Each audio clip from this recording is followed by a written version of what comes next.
દેશના તમામ રેલવે સ્ટેશનો માત્ર પ્રવાસીઓના આવાગમનનું માધ્યમ જ નહીં, પરંતુ જે તે વિસ્તારની સાંસ્કૃતિક કે આધ્યાત્મિક ધરોહરનું કેન્દ્ર બને તેવી વડાપ્રધાન મોદીની પરિકલ્પના સાકાર થઈ રહી છે। આજે કચ્છવાસીઓ માટે ગૌરવનો દિવસ છે, કારણ કે અમૃત ભારત સ્ટેશન યોજના અંતર્ગત દેશના 103 આધુનિકીકરણ પામેલા રેલવે સ્ટેશનોના લોકાર્પણ કચ્છના પ્રવેશદ્વાર સામખિયાળી રેલવે સ્ટેશનનો સમાવેશ પ્રથમ તબક્કામાં થયો છે। કચ્છ લોકસભા બેઠકના સામખિયાળી અને મોરબી અમૃત સ્ટેશનની દેશના વડાપ્રધાન મોદીએ પ્રવાસી જનતાને ભેટ આપી છે, તેવું કચ્છ મોરબીના સાંસદ વિનોદ ચાવડાએ નવીનીકરણ પામેલા સામખિયાળી રેલવે સ્ટેશનના લોકાર્પણ પ્રસંગે જણાવ્યું હતું।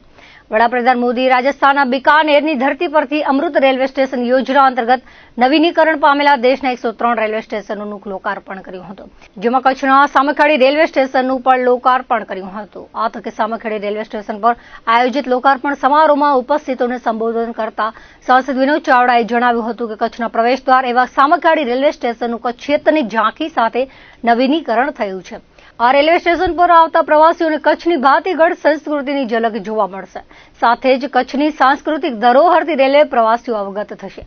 કચ્છના અન્ય રેલવે સ્ટેશનો પણ અમૃત ભારત સ્ટેશન યોજના અંતર્ગત નવા રંગરૂપથી સજ્જ થઈ રહ્યા છે। આઝાદીના અમૃતકાળમાં કચ્છને મોટી ભેટ મળી છે। સંસ્કૃતિની ઝલક સાથે આધુનિક ટેકનોલોજીની મદદથી સામખિયાળી રેલવે સ્ટેશન પર પ્રવાસીઓની સુવિધામાં પણ વધારો થયો છે, તેવું તેમણે વધુમાં જણાવ્યું હતું। આ પ્રસંગે ગાંધીધામના ધારાસભ્ય માલતીબેન મહેશ્વરીએ જણાવ્યું હતું કે સામખિયાળી રેલવે સ્ટેશન પર કચ્છની હસ્તકલા મડવર્કની ઝાંખી થઈ રહી છે।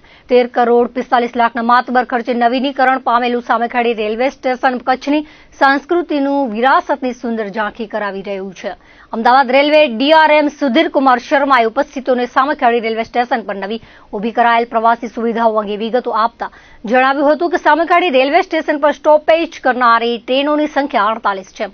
પ્લેટફોર્મ 1 અને પ્લેટફોર્મ 2 અને 3 સાથે જોડતો 1 ફૂટ ઓવરબ્રિજનો વિસ્તાર કરીને તેને પ્લેટફોર્મ 4 અને 5 સાથે જોડવામાં આવ્યો છે।